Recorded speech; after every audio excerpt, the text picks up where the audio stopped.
Well, I'm absolutely delighted to have in the studio with me today George Bodman. Now, maybe many people, I think most people in Lambourn know George. He's been around an awful long time. In fact, most of his life. In fact, all of his life, he's been in Lambourn. So, George, good morning to you, and how are you? Good morning. I'm very well indeed, and pleased to be about and grateful to be alive. Oh, glad to hear it. And you survived the windy day to get here in your car. No problem parking on the drive. No, I'm very pleased. I found the right house straight away. You found the right house straight away. So it is the one you thought it was, wasn't it? Yes, it is. Yeah. So you knew all about it. Yeah, I can remember it being built. I thought, what a difference to when Mr. and Mrs. Greenaway. They had a green bungalow there. Yes, yeah. So as I said to you, this used to be the school playground from the old school. That's right. And it was built, 23 years ago now. But of course, I used to come delivering coal every week, and sometimes twice a week, to the various people all around the district. Of course. Well, I got to know a lot of people, didn't I? You did. Well, we'll come on to that. But before we talk about your coal business and things like that, so do you mind me asking how long have you actually lived in Lambourn? Well, I'm living in the same house. I'm sleeping in the same room. And I'm sleeping on the same bed. It will be 89 years come January the 11th. 89 years, January the 11th. Lived in the same house. Yeah. And can I ask, did your parents live in that house before you? They had it built. They had it built, right. Yeah. And my granddad was one of the bricklayers. Your granddad was one of the bricklayers.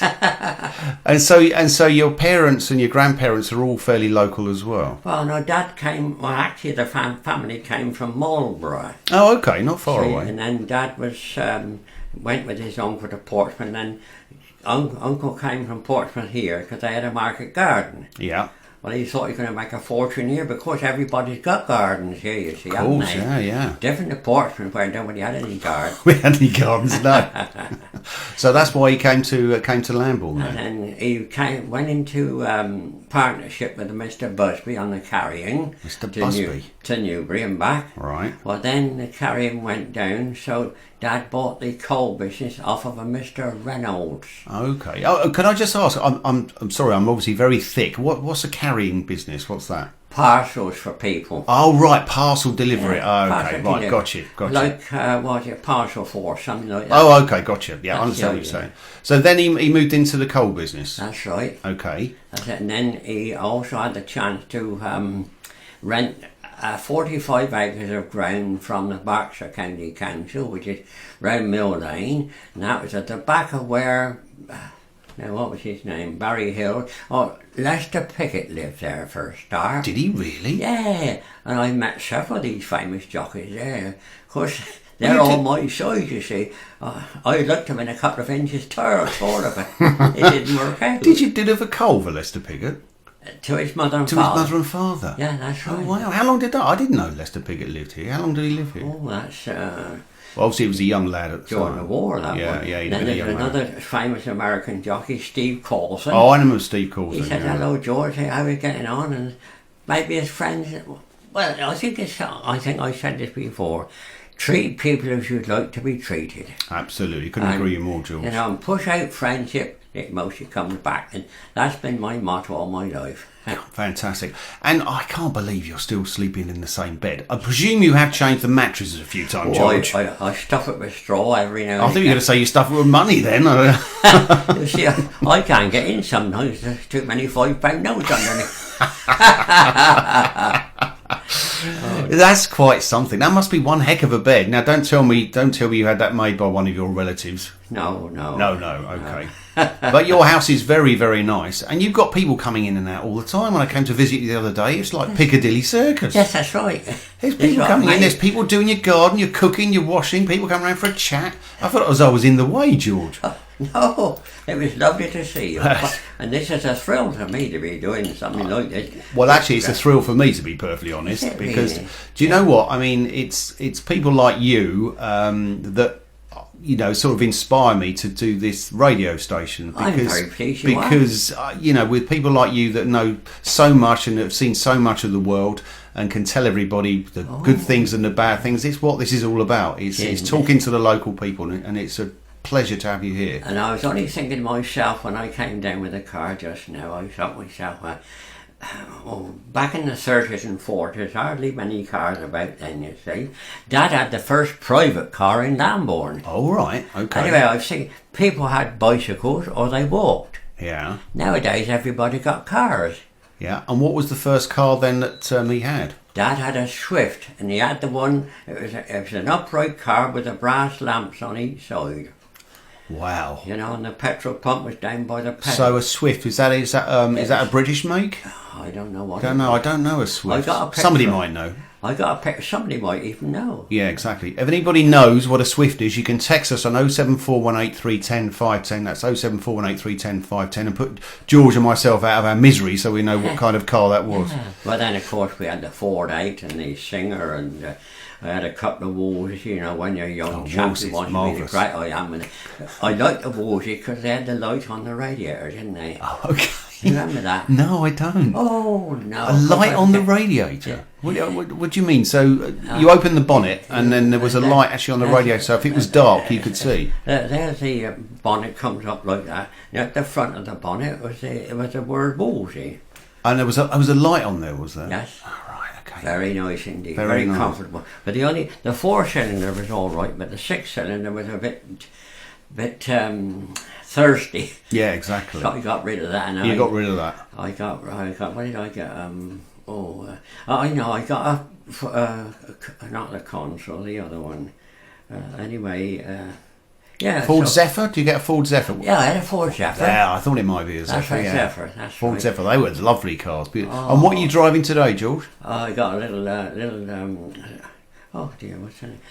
The small one, Fiesta. Oh, Fiesta. Yeah. That must be a completely different feel to those first cars you were driving. Oh yeah, but what I like about a Fiesta, see, it's not too big, and you can park where you want to. It's not too thirsty on the petrol. Absolutely. So it suits me.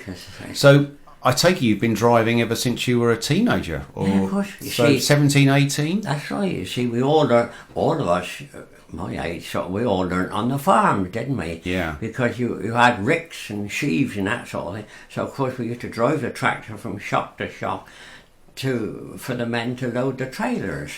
Right. That's how Okay. it was done. Okay. So as you say, your father was obviously seen as quite a celebrity, having the first car. Well, of course, and then you see he went in for bowling. Well, of course he was exceptional at bowling. Of course, he played for Berkshire County and Lambourn and Hungerford, and went to Newbury, went all over the country playing. And of course, that's why that's my brother and I couldn't go courting because we were busy doing the work while he was getting about. Oh, you didn't get a chance. So you made up for a bit later on in life. Oh yeah. I've enjoyed life. Yeah. I'm content with my lot. I can tell, George. I can tell you really are. You're a very happy person. Yeah. So tell us a bit more about your younger life then. So you went to school here in Lambourn at the primary school? Primary school, and then just during the war, what do you call it? A school came from preparatory school. They call it. Don't Oh they? yeah. Now, you know where Dr. Osmond lives. Down Oxford Street. Yes. This school came from Slough, and they came for a couple of years away from the bombing. Oh right. And Dad's put us two there, and I could feel knowledge coming in like a sponge. Really? That's the nicest 2 years of knowledge ever I had. Yeah. And then I finished my time up at Miss Westlake's, up at Lambourn, the Westlake family. So, yeah, I've enjoyed my life. And was there a lot of children, sort of in the school that time? I mean, I think Lambourn Primary School is quite busy at the moment. Do you think there was more children then than there is now? Or? I would say about the same. About the same. I said, well, this is what I said before. Lambourn has grown, you see. Back in the 50s, it was 2,500. Yeah. The other day, I checked something somewhere, 4,004. Is it really? Don't forget the 4 or 11, whatever. 4,011. 4,011, that was it, 4,000. 4,011. On the, is it Google you call it? Yeah. I think that's what they call it. Yeah. So you check that out, and it's 4,011 compared to 2,500 in the That's right. 50s. So that is a big jump, huge jump. So I say, this is where it is. You see, in today's age, everybody go out to work. In those days, look, the work was contained in your own village. Yeah. The farms and things like that. I mean, we had, Well, worked it out. Leonard Byrne said to me, George, he's been looking at it, he said, we had 50 shops at one stage in the village. 50? It was right. I mean, we had 3 blacksmiths, we had 7 pubs, and dear, I did write it down, I forget. 50 shops? But that was for 2,500 people, George. Oh, Yeah. yeah, you got it written on your envelope there. Oh, yeah, yeah. So can you see anything? Let's have a look. Let's have a look. We'll see what you've written down. Yeah, I wrote it down. Yep. Grief, yeah. Good grief, you've got lots of things written down here. You had 3 butchers, 6 grocers, 3 cobblers, 7 pubs, 3 garages. That's it, yeah. That's right. And we'll come on to something here. You've got ride a cow, exclamation mark. We'll talk about that a bit later on. That's a lot of shops for two, for a village that size. For a village that size, that's quite incredible. It's incredible. When I worked it out the other day, I thought he's quite right. And then, of course, you see, we had the racehorse trainers as well, though. Folk Vaughan and Fred Winter. Oh, yeah, coming back to this cow business, you see, with the farm, Dad had kept it on to keep the men going in the summer. Anyway, the man used to go out ploughing with a horse. Yeah. We had 3 shire horses, 4 cows. So, of course, the man used to go out ploughing, so he said to Dad, could I have a ride on a horse? No, he said, you can't, they're busy working. So, come to 4 o'clock, they started bringing me. Can I have it? No, they've been working all day, they don't want you. So I thought, I'm determined to get a ride. So I had to go and get the cows in. I had a ride on a cow. Look, you know, a cow's spine is all. Yeah. Oh, dear, my behind that. So, bareback on a cow. Bareback on a cow. I should never forget it. Good. Well, obviously, it wasn't a bull, George. I don't think you'd stayed very long on a bull. No, but I wouldn't. So you've ridden a cow. Well, there's not many people can say they've done that in their life, I don't think. No. Anyway. As I was saying, Lester Pickett, we all got on all right. So, but he made his mark in life, and I saw from some of the pictures you talking about the number of shops. There was also drapers, in the village, because you got some fantastic photos you've let me look at, and yeah, I'm glad you see some of them, because it might give you a clue what to talk about. No, I've got loads of things to talk about. Don't worry about that. But I did see a photo from I think about 1943 of I'm not sure they're relatives of yours, but there were 3 people coming out of a draper's shop in the high street there in Lambourn. So. Now, yes, Mrs. Ball, and now where you go into the car park, just on the corner, Mrs. Ball used to keep that. It was a wool shop. Ah, right, okay. And in these last few years, they had it as a police office for a little while. Now I see Amanda Denton has got it as a dress shop. That's right, yeah. And she's been interviewed on one of our shows, actually, Amanda. She was on quite a few weeks ago on one of our other shows. Oh, was she? Yeah, she was, yeah. So she's a new lady to the village. I hope she does very well with her business. I hope so. Hope she does. Yeah. And as far as the coal business is concerned, obviously the big part of that was I think you had your premises very close to the station, didn't you? Very close to Lambourn Station. We had a certain amount of railway ground to stock up on. Then we had our little farmyard next to my house, which is now a housing estate. Yes. You see, and. So of course, when the railway closed down, now my neighbour, I said to him, Peter, I said, if ever you want to sell a bit of your grain, I said, I wouldn't be pleased to buy a piece, because I said I got to out the railway. So a fortnight later, he come and said, George, we're moving. Would you like to buy the lot? Well, this is really what I wanted, but I had to pay, what do they say, through the nose. Really? But it was just a job. Just a job, that helped me. Well, then that's on the right-hand side. And on the top side, a farmer, that's right, Dad was friendly, well, we were all, Tom Berkshire, you might have heard about, you saw him on there anyway. Yeah. He owned those 2 cottages up that way, so I said to Mr. Berkshire, I said, please don't sell that to anybody else. I said, I got to move out the yard. So that between the 2 of them, it made a nice yard for me. Yeah, absolutely. So of course, And with the railway, obviously that helped business no end. of course it did. Yeah. It must have been a good time for you when the railway was here. Oh yeah. I never had any time to go courting and No. things like that. Yeah, all I can. I've strained this chap twice. Have you? Yeah. Really? Good Yeah. grief! No time to go courting. No. None whatsoever. You were 7 days a week, were you? Well, 6 days a week. On the 7th, you see, it was chapel. We had to go to Of chapel. course, yeah. Morning, afternoon, and evening. Of Yeah. course, I had to play the organ. And then I can remember, well, it was a harmonium those days. You Yeah. see. I remember once the blessed, now what's it, the flap, the belt broke. You know, your pedal. Oh, yeah, yeah. One of them broke. There was I trying to keep the pace now. My feet was going. Can you hear it? So you played the organ in Lambourn Church for a long time. No, that isn't. As you go into the car park, on the left-hand side is what they call a internet building, is it? That was the old chapel. Oh, the okay. Primitive Methodist Chapel. Right, I know what you mean. And then the other one is down behind the church, Wesleyan Chapel. Oh, okay. That got and that closed down 18 months ago. 18 months. Yeah, I remember that. Something like that. Yeah. So you played the organ for a long time then? Yeah. Yeah. Do you still play? Yes. Still play a few tunes at home? Yeah. To your many guests? Well, this is what people like to come for. Give us a tune, George. Give you a tune. Well, that must have been fantastic. So, were you self-taught on the organ, or did you take music at school? I went, the very first thing, I went to Mrs. Taylor, who lives down by the Lamb. Then I had rheumatic fever, different childhood illnesses until I was about 15. And then I went to Miss Peters. Now, she lived up Newbury Street. Their parent, he was a cobbler.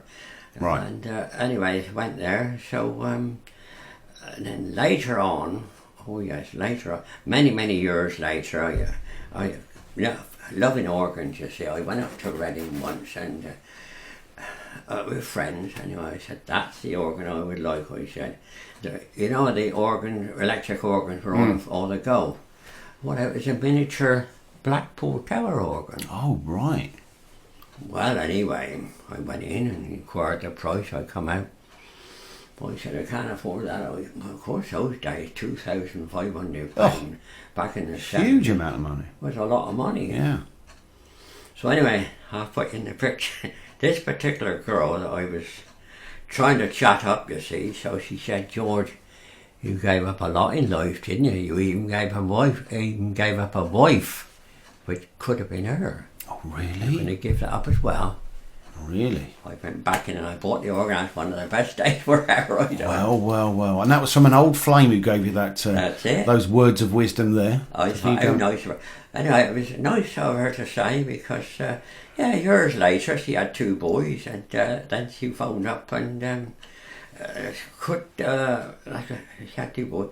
Now, what was it? Oh, yes, Mansfield was playing at Reading. Could they bring their boys in, stop at my place so they go to football? So off they went, and that's when we went shopping while they went to football. That's how I come to buy the organ. Is it really? Yeah, anyway, we do exchange Christmas cards, which is rather nice after all that's that. really nice, yeah. And what happened to the organ? I got it. You still got it? That's the one you play? I got it. Always all. You know the Blackpool Tower organ? Yeah, I do. I've been there many a time. All lit up with the lights. Yeah. Mine's the same, only it's on a smaller scale. Yeah, and yours doesn't come up through the floor, does it? No. You're sitting there playing. No, I thought I just. It weighs 400. It weighs 400 weight. Right, okay, good grief. Yeah. Well, good luck to the person that buys that off you at some point. But you're not going to get rid of that, are you? No, definitely not going to get rid of that. I played for the the Silver Circle. Yeah, I know Silver Circle. Nurse, what was her name? Nurse Renison got me to take it up there at the British Legion a couple of times and play a few songs for them. So, what was his name? Chick Noon. He could say, "If you were the only," and everybody fiddling away with the note. Good gracious! Well, that's quite incredible. Not many people are going to be able to say they've actually got an organ from the Blackpool Tower. No. So that's quite incredible. It is. And that was a lot of money then, George. Right. It must have been difficult to part with that amount of money. I'd certainly struggle with parting with that amount of money today, let alone then. So. But I'm glad she pushed me to buying it. 'Cause she was quite right. If things had went wrong, you see, I was going to ask her to marry me, but it didn't work out. But I got the next best thing, didn't I? The next best thing.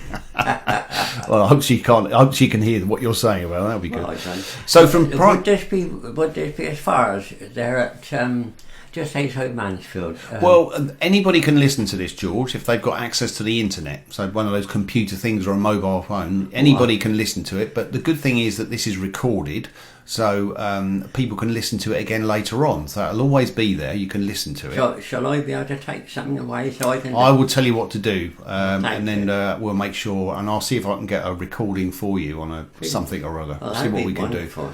Yeah, no, that'll be good. So just going back, I know we've moved around quite a lot from organs to old flames to coal and goodness knows what else. So you went to Lambourn Primary School, and what about the secondary school? Was that in Lambourn as well? That's where the preparatory school. Okay. Sorry. That's where they came in. You see. Okay. Then that was they went back to Slough. About 1945. 45. So of course, then I finished up my time at Miss Westlake, which is up at Lambourn. Yeah, and did you leave school at 15, 16? 15. 15. Like that, yeah. That was it then, and then straight into work. Yeah, that was it. That was it. And what was your first job then? Holding up the bags for the men to fill. Holding up the bags for the men to fill. That's right. I hope you got a lot of money for that. Probably not. This is another funny thing.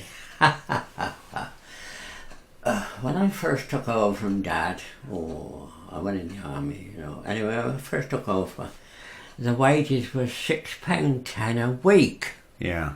But they want more than an hour now. I know, yeah, absolutely. Anyway, this is another thing. You see, I said to Dad, "You're paying the men £6.10 a week." I said, "Only giving me £2.10. Why is that? But you've got the use of the car, haven't you? Is that what you said? So there we are. I was shot down. You got the use of the car at 15. Well, a bit older. I suppose it must have been a bit older. Or something like that. I was going to say. So you couldn't really argue with that, could you, George? That's a fair point. Well, I think we started at 17 those days. Yes, wasn't it? it's the same as it is today. Yeah, 17. Yeah. Yeah, So that was your first job, holding the sacks bag. open, and then you moved on. You got promoted, presumably. Yeah. To put in, did you get promoted to actually put in the coal in the sacks? Yeah. That's what you did, which would be very hard work, I think. When I think about it, I think the sweat I've lost up that stage. Yeah, I'm sure. Yeah. But of course, I was too tired to want a quart as well. I keep saying, I'm not surprised. Yeah. See, when you handle 10 ton of coal of a day, and then I took a few dancing lessons after Dad died, because I said to Dr. Pulley, "You should get yourself a nice girlfriend, get yourself out." I said, "Juice, can I do that?" So I went to swing and had a few dancing lessons. You had a few dancing lessons. Oh, I had about 9 or 10 different medals of gold. You were in dancing competitions. Yeah. Wow. What was your specialist dance? A waltz or a foxtrot? Waltz and a foxtrot. Yeah. Yeah. And you won competitions. Well, I won my medals at the dancing school, Right. Okay. I remember we used to go to Cheltenham and the Western-super-Mare and Gloucester and several in Swindon. And there was Cyril Smith and his band used to be at Strivenham. They used to be on a Saturday night. That was nice to go along with one or two of the girls from the dancing school. So that made a nice evening. Yeah. What do you make of the dancing today? Do you watch the TV? I like to watch the Strictly. You like that, do you? I like that. You like that? Yeah. It's probably a few more energetic dances around now than when you were a lad. I would have thought. I'd like to do it now, but I lose my balance now. You see. That's why I got the hearing aids in. Yeah, of course. Yeah, of course. And I was going to say, so in your younger days, you obviously lived, as you said, you lived all your life, but you saw out the Second World War as a young lad. Yeah. And have you got many recollections? I think you mentioned something the other day about. What I remember is our fire brigade. They went to, I think it was London, Bristol, Plymouth, Swindon, Newbury, all over the place, helping the various places that were bombed. Yeah. And then they had when they went out, they had a portable thing that was in where you put it in the next to the lamb, and I can't think of the name. Anyway, it's about 3 or 4 foot high. Anyway, that's what they used to use in case there was a fire in Lambourn. See, that's what they used. And then, as I say, the racing people, they were, of course, today with all these horses. Once upon a time, I read there's more horses than people in Lambourn. Was there really? I'd have to believe that. No, I wouldn't be too surprised actually. I still think it was very busy at that time. But what I like about it is when I'm in the garden. Hello, George. How are you? How's the flowers? Yeah, that's great. Really good. It's wonderful to think they regard me as all right to talk to, I suppose. Yeah. Well, of course, I say in those days, look, in the 30s and 40s, look, everybody used solid fuel, didn't they? Yeah, of course. Yeah. See, there wasn't the gas and electric. No, nothing like that. Everybody used it. So you knew everybody, wouldn't you? You're bound to, because everybody had to have coal. That's so. right. And I knew whose baby was which. Yeah. You see, and that's a family. That's another family. Oh, that's your cousin. That's what they told the vicar. Not this one, the one before. Now, vicar, be very careful what you talk, because that might be that person's uncle or sister or nephew. Yeah, exactly. You see, you might say, what is so and so? Take offence. Exactly. So you've got to be careful. Yeah. Now, I remember you telling me when I spoke to you the other day that about and there's I think there's a cross or something you said above the memorial hall about the pilot made sure he avoided Lambourn. That's it. I can't remember it, but I suppose during the war or something like that. Yeah. It was an American airman flew over the engine of caught fire, so they said. And he went over Lambourn and he shot down in the fields roughly up the Folly, somewhere like that. And they said that saved Lambourn.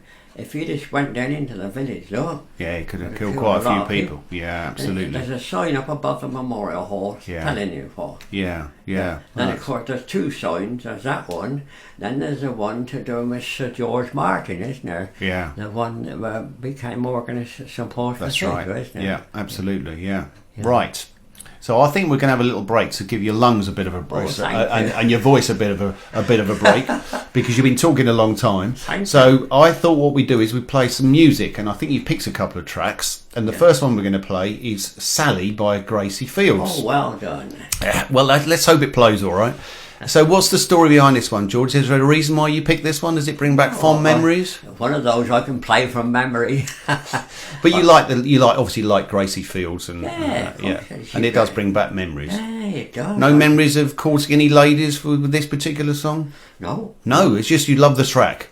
Just the track, yeah. Right, let's see if we can play it, shall we? So bear with me a second while I try and get this to play, and hopefully it will. And well, here we go. I think this is it now.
You're more than the whole world to me. The skies were blue when he met you, Sally. You were his gal, his little pal, so true. You came along, made life a song, Sally. If he lost you, he wonders what he'd do. Sally, Sally, don't ever wander away from the alley and me. Sally, Sally, marry me, Sally, and happy forever I'll be. When skies are blue, you're beguiling, and when they're gray, you're still smiling, smiling. Sally,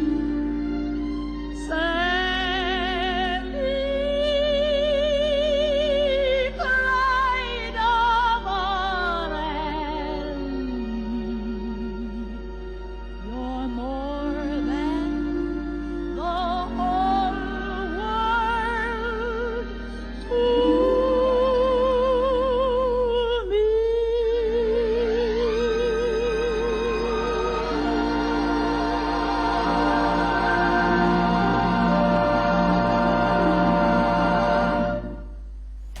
Splendid. That Thank you was very much. Gracie Fields there, and Sally, I hope you like that, George. I did like it. Now, was she married to Prince Rainier? Was she Gracie Fields of Monaco? They I think lived she did, on- didn't she? She lived on an island. Yeah, didn't with she? Prince Rainier, I think, of Monaco. I think she married him. Could have been, I forget. Yeah, I think so.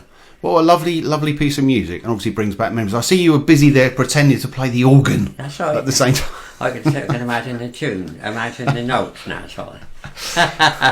You're listening to me, Chris Capel, on the Yabba Yabba Show here live on Four Legs Radio with my fantastic guest, George Bodman, who's sort of reminiscing about old times in Lambourn and what he got up to in the 89 years he's lived here. 89 years, and he's still, I still can't believe that, still driving a huge car, well, a Fiesta anyway. Big car, big car. It's a pleasure to have you, George. So Thank we were you, talking about your life, and then you mentioned obviously various things that happened in your earlier times. But you did join the army, didn't you? In National Service. National Service of 2 or 3 years. And whereabouts were you stationed? I was stationed at Queen Elizabeth Barracks, Crookham. That's near Fleet in Oh, Hampshire. okay. Yeah. And you and what were you doing there? I was a clerk in the officers section. Oh, right. Now, when the doctors finished their medical training, we had an office. There was 5 or 6 of us in there, and they would come into us, and we in our section used to promote them and give them whatever they had. They started off as second lieutenants, and we sent them all over the world. Then when they came back, we demobbed them. Oh, right. So Okay. it's a jolly good job. I was in contact with the War Office most days. So Yeah. I felt I was in.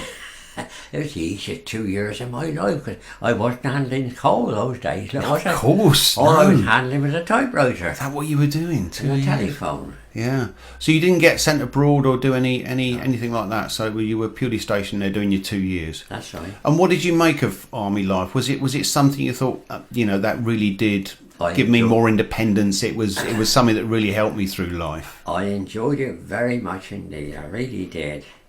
And see, anyway, when it come to me being demobbed, I had the one stripe. One stripe. The sergeant in charge, he said, George, We got 3 stripes waiting for you, he said. I can see that on this bit of paper here. When you sign on, I said, well, I'd like to, I said, but my dad was 65 when I come in, I said. So he's keeping the business open for me when I get out, so I start to leave. So I wish sometimes I'd have signed on. I might have went around the world and met a lot of different people, wouldn't I? Yeah, well, yeah. But there's also the downside. You never know where you might have ended up, which That's true. doesn't necessarily mean it would have been a nice experience. No, that's right. You don't know. No, you don't know. I'm contented with my lot. Yeah. And when you were in the army, you're obviously living in barracks there, were you? Yeah. And how was that like? Did you enjoy that side of the army, or was that? That's the word, camaraderie. Camaraderie, yeah. That's the word I miss. Yeah. When I first got out, I said to Mum, oh dear. I had only been out about a month. I said, I am missing the chaps. I said, yeah. And of course, never had a girlfriend, anything like that. Oh, that's what I said. They come back to Anne, what was on about the farm. So I'll tell you what I think of it. We're in the field building a hayrick, and what was it now? Eddie Bracey come along with his elevator like that, and anyway, I fell off the rick, and Dad said, "Look at me, otherwise I would have fell on my head." You see. Anyway, then poor Eddie, they started the elevator up, and off he went on the elevator. Oh dear, I can't just think of what it was all about. But I don't know. So you were in the army for 2 years, and you came back to Lambourn. Obviously, got I had a your life was the coal business then, really. When I came out, I had a fortnight's leave. Okay. Just a job said, Dad, we're busy, so I never had a fortnight's leave. You had to work. I had to work. Just a job.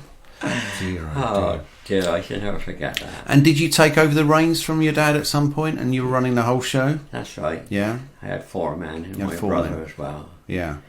And obviously a good memories and good times. Oh yes, I enjoyed my life. The railway, I can see the various ones on the railway now. Sort of, but see we had a place where they kept the engine, but a lot of it, well, of course, trade gradually got less and less, you see, and that's why they closed it down. So, see, with a coach, you've only got perhaps 1 man, though. Yeah, but exactly. See, with a railway, you want about a dozen. Exactly, see? I know, yeah. I'm looking at your photos here, George, which, as I said earlier, and you very kindly let me take away and peruse, which I've been doing, and you've got some fabulous photos here. Yeah. Certainly of Lambourn, what it used to look like, and also the railway. And I love the picture you've got here, and hopefully some people have seen this. The aerial shot of Lambourn Station, and and also the Lambourn village in the foreground, which is quite amazing, and how it's changed since the closure of the railway. Well, I'm rather proud of all that lot, because I've let several people have these albums now, sort of, when I'm gone, the people will say, this is what Lambourn was like in 2011, weren't they? You're very good with the camera, George. I don't know if anybody's told you that, but you take some very good pictures. You've got a good eye, and everything seems to be centred, which is something I can't do. Funny thing is, somebody said to me, you seem to have an eye for photography. I said, I suppose, I don't know, but I said, if it looks nice, I just fire away. Now, one of the photos here is of interest, and again, we talked about this when I came to see you the other day. Again, I think you said you were in the army at the time when there was that horrible incident in High Street where the oil tanker down Oxford Street went over, and again, unfortunately, the driver was killed. But quite devastating, this picture of the High Street. And, yeah, it is. I'd only been in the army 2 months. That happened 7th of April 1953, and I went in the army in March 1953. So right. Mum sent me over all the shot, the various information on it. Yeah, and it's absolutely almost obliterated one side of the High Street, where it's actually gone. I think you said it went over on its side, didn't it? That's right. Yeah. See, that's how I see it. As you go down Oxford Street, opposite the Memorial Hall was a shop with 3 steps up to it. Yeah. Well, of course, he hit the steps, see, and over he went. Incredible. If those steps hadn't been there, he'd have probably been probably shot off to Wardy's Road. And he may well have been alive. Maybe still alive. Well, it's a real. So that's the sort of two big sort of tragedies, I suppose, is the Second World War and the pilot avoiding the village, and you've got this since. But these pictures just astound me how much things have changed, really. And as you say, 50 shops and was it 7 pubs, or incredible, absolutely incredible. Yeah, I can think of them because, of course, there was various pubs. They had the Shove Halfpenny League, then they had the Darters League, and then the Football League, and of course, by then, you see, they got tanked up pretty well. Yeah, absolutely. When they come out, you see, I can remember one. Where Aintree is now, there was a bank at one point in time. I remember the man come out of the lamp, all right, but when he got to the bank, he collapsed onto the bank. Anyway, the wife came down, "You so-and-so," she said, "you so-and-so, you let my family down. Come on, home." I can never forget him. Oh dear! And you must know you must recall some of the characters on from the railway. You know, the station master and the porter, and what they used to get up to. I'm sure you got a few stories there. I can think of a few, but maybe not broadcastable. Perhaps not. Again.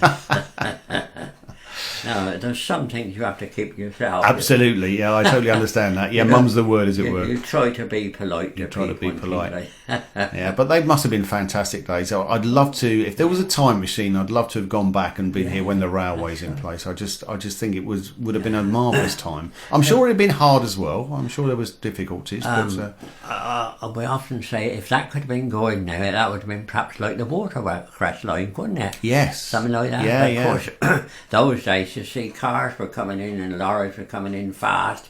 Well, of course, the trade on the trains was diminishing a lot, you see. Yeah. Same as me, you see. I mean, instead of having coal trucks coming in on about 12, 14 ton, I could get a lorry, put it straight where I wanted it, and then that was it. But otherwise, I had to shovel it out with the truck straw.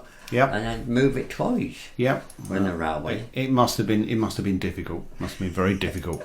Especially during the snow. I remember one morning it was very snow, and Don Thomas, he was a farm bailiff, and he couldn't get the lorry because of course the diesel was freezing, you see. Yeah. He pulled us out with his Land Rover. I know we spent an hour and a half, was it 1947, something like that, clearing the snow away before we could start. All right. So he start with the coal. Well, you must have talking about. I think you mentioned, sort of weather there. I mean, you must have seen some incredible weather conditions over the years. Yes. Yeah. Oh yeah, very much so. And we've had a lot of in the last few years. I mean, I've lived here now for 22 years, and we've had at least 3 occasions where we've had pretty bad flooding. And do you recall, did you ever get anything like that as bad as we've had recently, sort of 30, 40, 50 years ago? As I say, I think it was 1947 we had all that 6. I took some photographs of it in one of my places, and we had to get rid of the snow first before we could deliver. Yeah. And 1 or 2 places we just couldn't get to, so we left it at the end of the track wherever they live, because of course some of them live right out in the wild, you see. Yeah, of course. Farmers. Yeah, so I made sure, and there's another one. I said to the chaps, now we don't reckon to work Sundays, I say, because you must have a day of rest. Anyway, we used to deliver every other. Now what was it? Twice a week to Baden. Well, of course, Baden in the hill. Yeah, of course. See, so we all agreed we'd go to Baden on the Sunday to make sure they weren't out of coal.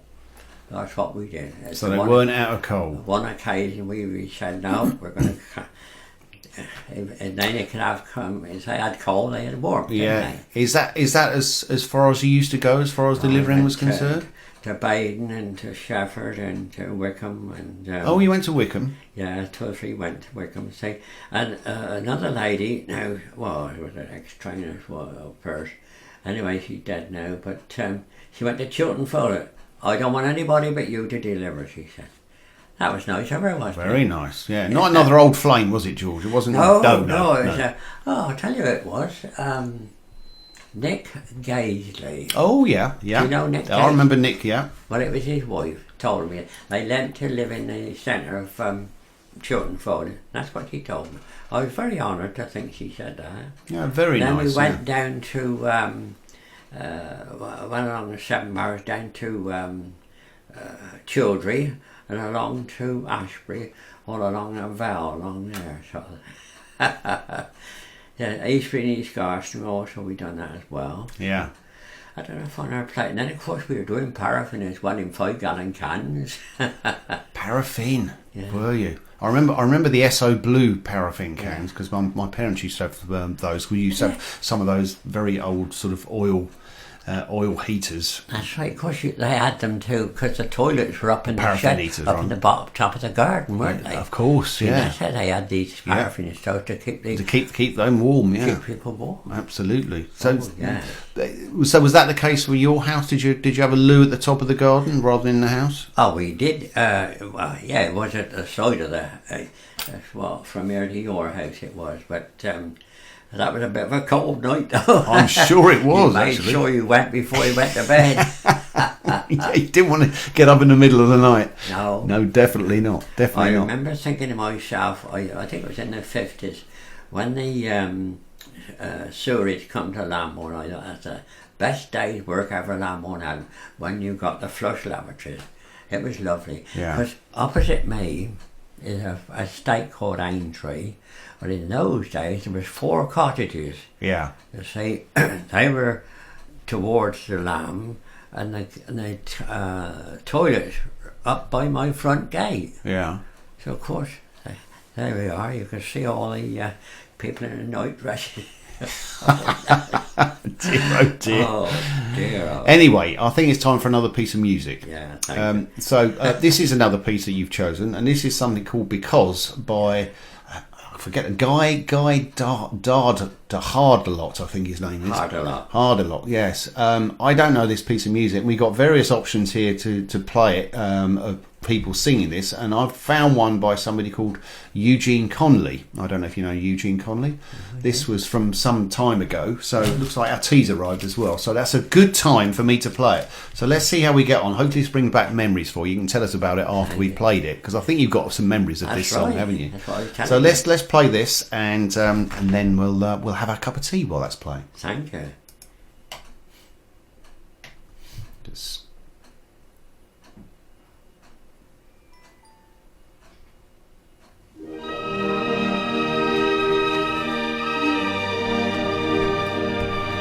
here's our tea. Hello. This is Good lad, Morgan. With not St. Lord, Ah, yes, I know this. and hold my hand and lift mine eyes above Cheers. the wider world of So hope you're and joy I Russell's grandson, are you? because you come to me.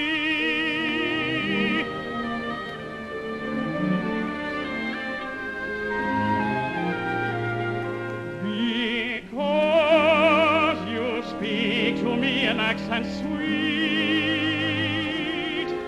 I find the roses waking round my feet, and I am led through tears and joy to thee. Because you speak to me.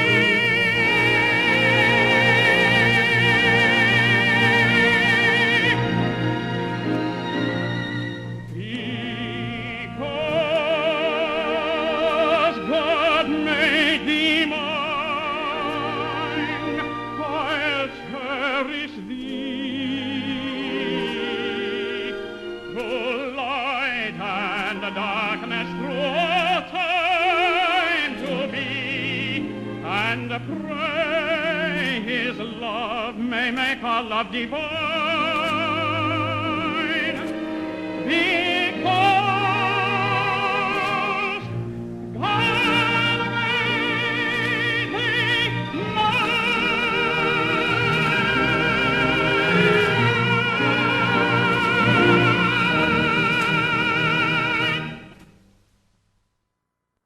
Well, that was Because by Eugene Conley. So I hope you enjoyed that, George. I did, and very much enjoyed. I played that many a time. Again, you were trying to play the organ to that one, weren't you? Yeah. You were trying to. So what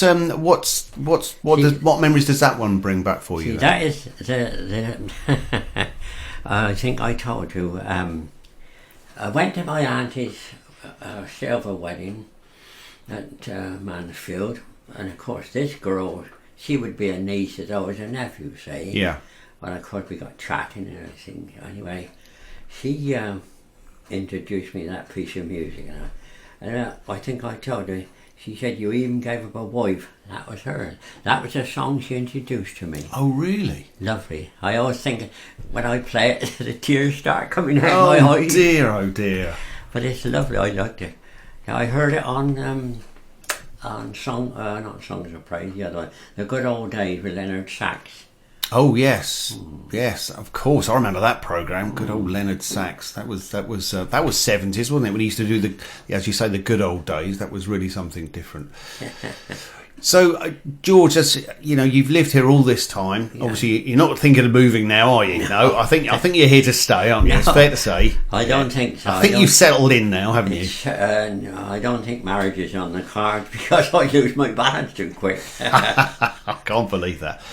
But I do want to ask you. So, based on as I say, the fact you've lived there all your life, what do you think are the changes you've seen? For the good, and maybe some for not so good in Lambourn. I think I've read this before. I noticed it a time or two. They say, when the country gives up the Lord, they go to pot. Right. Rome and all the rest of them. Yeah. I'm a bit afraid to say it looks as if England going a little bit that way. You think so? Just a little bit. Yeah. And what about Lambourn? Do you think think things have improved? Do you think there's room for improvement? Plenty of things going on in Lambourn. There are plenty for of people things. To be lonely, because this is what I like about the village. Everybody help one another. Yeah. And you can't go up the street. Well, it's lovely. Hello, George. How's so and so? Everybody inquire about everybody's health, and if somebody's ill, they all write to try and do something for him. I appreciate Lambourn, and I love it. Good for you. Good for you. Thank you. And what about the kids today? Do you think there's enough for them to do? Do you think they're? I'm sorry for the youngsters because they get the blooming drugs and yeah. If they had that, they'd have plenty of other things to do. But yeah.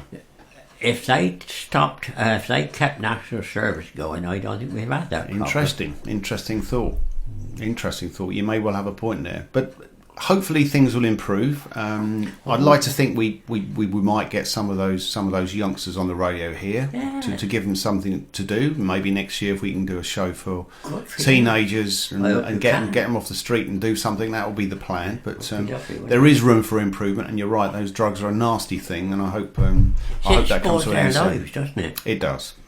They do things. What you see. The drugs alter the sequence of the brain. Well, of course, they don't know what they're doing then, do they? No, very true. Very true. I give thanks for life, and I just give thanks to be alive, and to think you can do all this, that and other. Cause there's a lot of people my age and younger, they're up at the cemetery. I know. Well, George, you are very sprightly. You don't wear glasses. You don't have a stick. You still drive. Yeah. And you can still hold a decent conversation. So you're not doing too badly, are you? No. I am ungrateful for life. And what do you enjoy most at the moment? Do you still enjoy your garden and still playing the organ? That's right. That's my two. Photography, playing the organ. Yeah. And what else you said there? Yeah, so I'm very pleased with it.